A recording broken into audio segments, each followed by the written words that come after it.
Imagine standing shoulder to shoulder in a teeming medieval square, the air thick with the tang of sweat, smoke, and raw anticipation.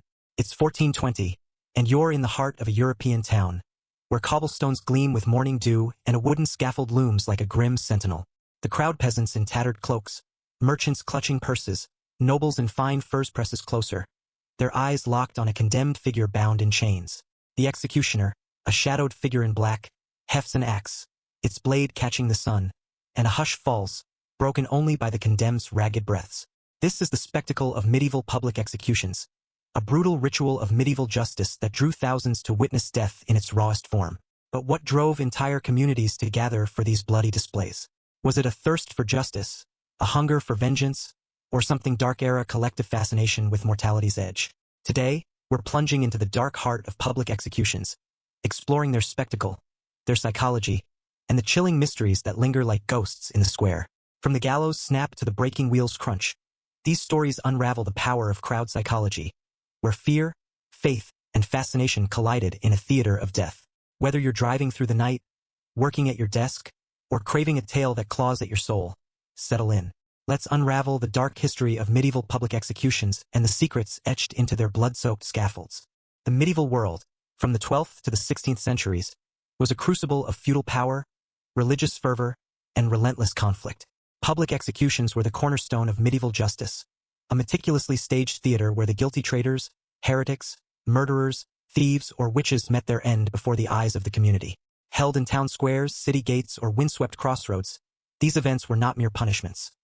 They were spectacles designed to reinforce order, deter crime, and assert the authority of kings, lords, and the church.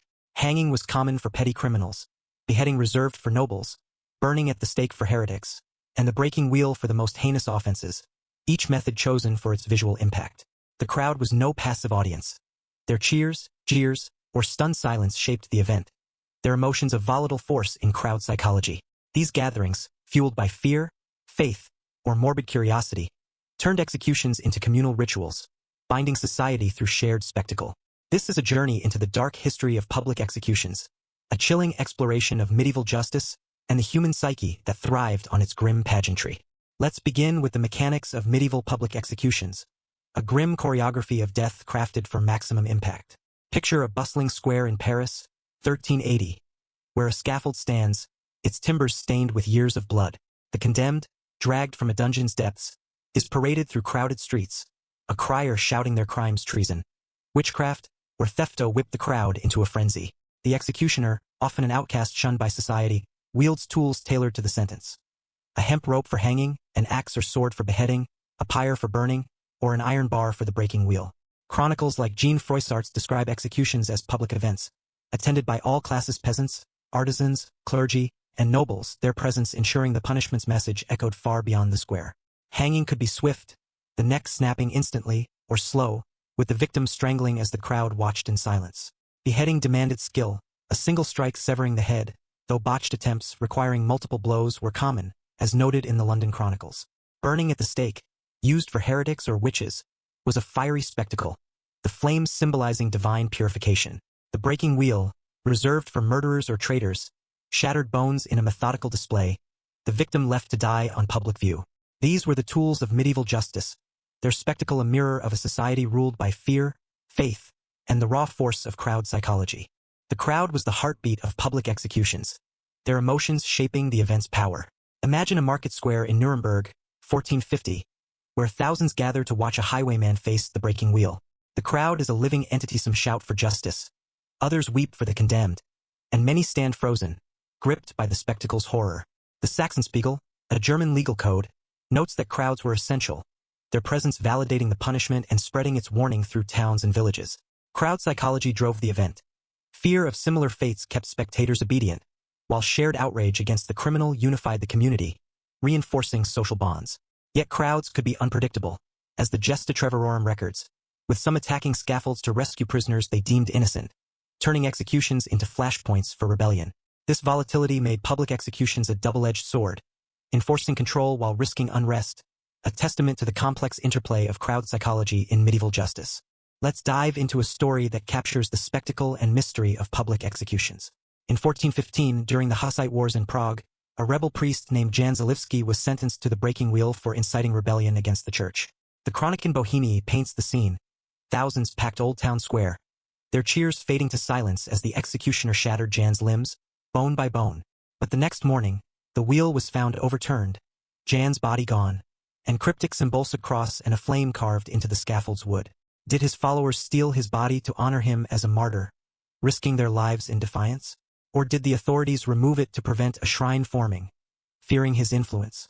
Locals swore the square was haunted, with cries echoing at night and bloodstains reappearing on the cobblestones, no matter how often they were scrubbed. This mystery, blending public executions with supernatural intrigue, shows how medieval justice could ignite legends, its spectacle amplified by crowd psychology and woven into the dark history of rebellion. The psychology of the crowd deserves deeper exploration, as it was the engine of the execution's impact. Public executions were communal rituals, tapping into shared emotions that shaped medieval society. Fear was the primary driver. Spectators saw their own vulnerability in the condemned, a stark reminder of the consequences of defying authority, whether secular or divine. Faith played a crucial role, with priests often present, framing executions as divine judgment, especially for heretics burned at the stake, as seen in Inquisition records. Yet morbid fascination drew crowds, with some attending for entertainment, as noted in the Annals Ecclesiastici, their curiosity a dark reflection of human nature. The crowd's reactions, cheers for justice, tears for the condemned, or stunned silence, created a feedback loop, amplifying the spectacle's emotional weight. Psychologically, this shared experience bonded communities, reinforcing loyalty to lords or the church, but it also sowed seeds of dissent. When crowds believed a punishment unjust, as in the execution of rebels or alleged innocents, sympathy could spark riots, as seen in accounts of lawless executions in England. This was crowd psychology at its most potent, a force that made public executions both a tool of control and a catalyst for resistance in the dark history of medieval justice. Let's explore the breaking wheel in greater detail, a method that epitomized the brutality of public executions. Picture a square in Bavaria, 1430, where a murderer is bound to a large wooden wheel, its spokes threaded with ropes to splay their limbs like a grotesque star.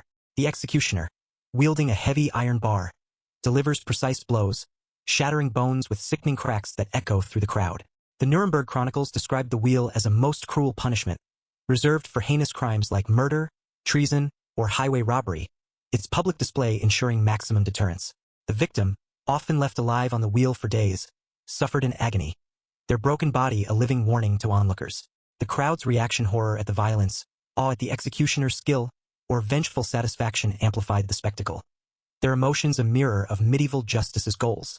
Yet the wheel's brutality could backfire, with sympathetic crowds turning against authorities, as seen in accounts of riots after such executions in Cologne.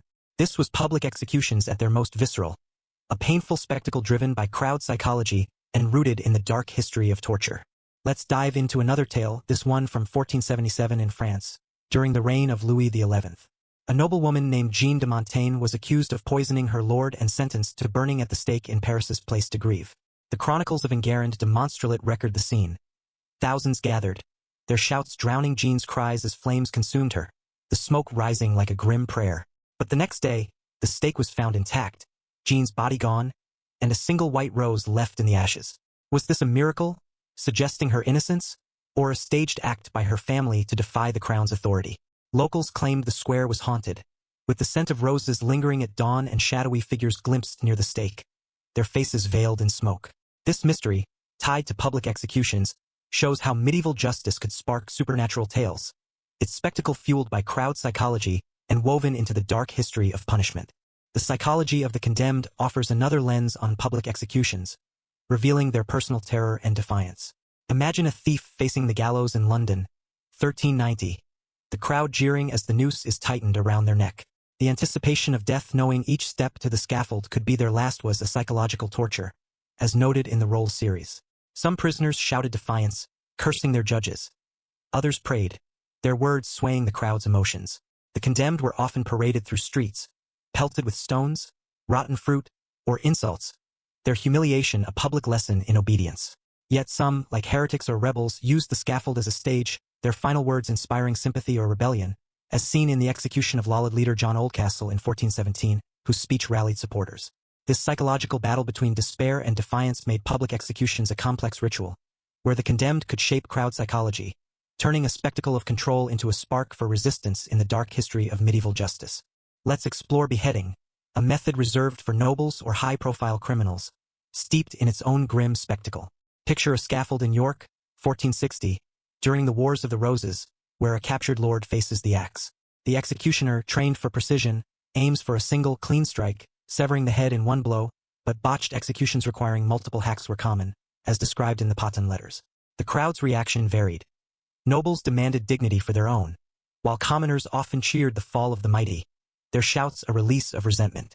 Beheading was a spectacle of precision, its swiftness a privilege compared to the prolonged agony of the wheel or burning, yet its public nature ensured maximum impact.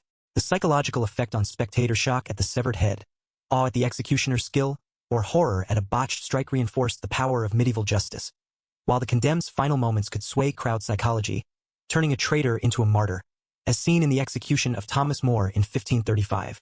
This was public executions at their most dramatic, a cornerstone of the dark history of punishment. Let's dive into another tale, this one from 1527 in the Netherlands, during the 80 Years' War. A rebel named Peter van der Weyden was sentenced to the breaking wheel in Amsterdam's Dam Square for defying Spanish rule. The Hollandish Mercurius describes the crowd's mixed response: some cheered for order, others wept for the rebel's cause, their emotions a volatile mix.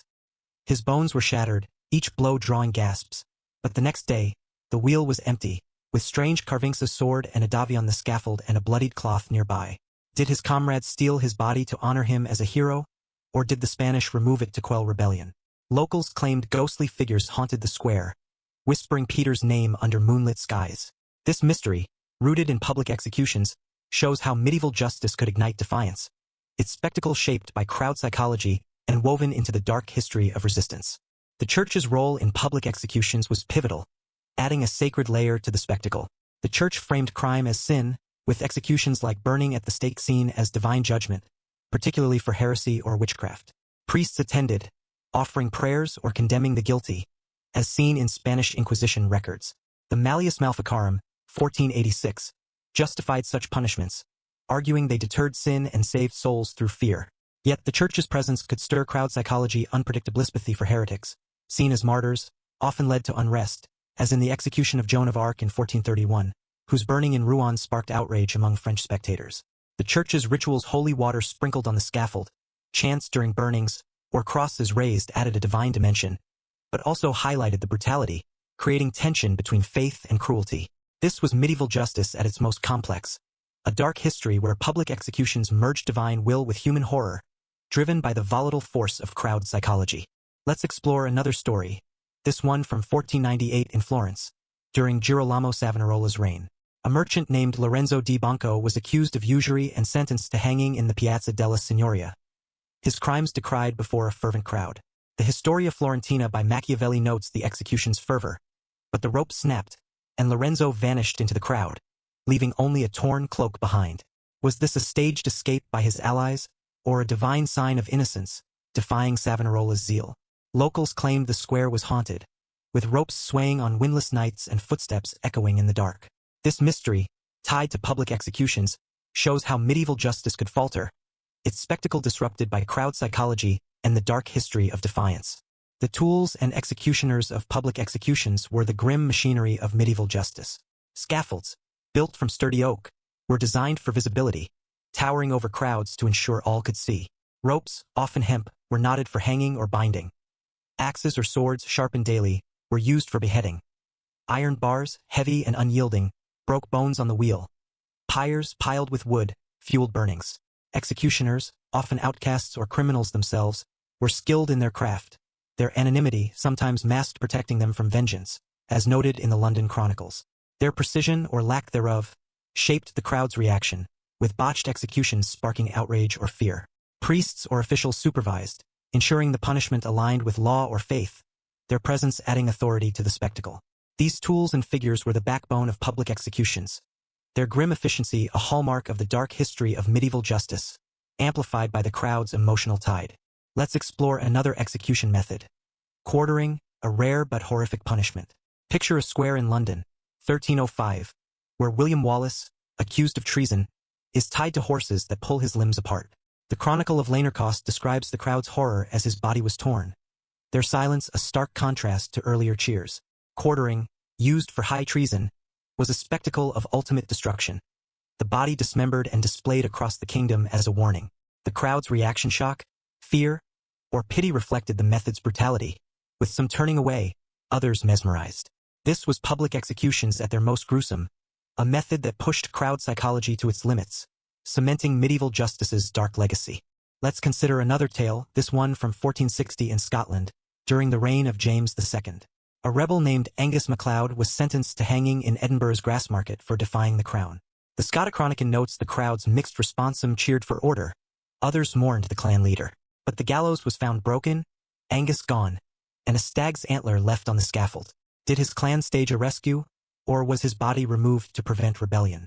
Locals claimed the square was haunted, with hoofbeats echoing at night. This mystery, tied to public executions, shows how medieval justice could inspire tales of loyalty, its spectacle driven by crowd psychology and the dark history of defiance. The cultural impact of public executions shaped medieval art, literature, and folklore. Woodcuts depicted gallows, stakes, or wheels, their grim imagery a warning to the faithful. Ballads mourned the condemned, turning rebels into heroes, as seen in songs about Robin Hood-like figures. Sermons used executions to preach against sin, while tales of haunted scaffolds spread fear. The Decameron by Boccaccio mentions crowds at executions, their emotions a mix of awe and dread. This cultural legacy made public executions a symbol of medieval justice's power and cruelty, their dark history woven into society's collective memory, driven by the unpredictable force of crowd psychology. Let's reflect on what public executions reveal about the Middle Ages. They show a society ruled by fear, faith, and power, where death was a public lesson, yet defiance could emerge from the scaffold. The spectacle of medieval justice, amplified by crowd psychology, was both a tool of control and a spark for rebellion. Its mysteries, vanished bodies, haunted squares, divine signs testifying to its complexity. Public executions, a cornerstone of the dark history of punishment, were more than death. They were a mirror of humanity's deepest fears, desires, and contradictions. As we close this journey, what do public executions tell us about ourselves? They reveal a world where justice and cruelty intertwined, where crowds shaped history with their cheers or tears. If this dive into the spectacle and psychology of medieval justice gripped you, hit that subscribe button, ring the bell, and share your thoughts below. What's the most chilling execution tale you've heard? Were these spectacles justice or cruelty unleashed? Check our next video on the Pair of Anguish, where pain was a silent scream. Stay curious, stay brave, and let the dark history of public executions haunt your dreams.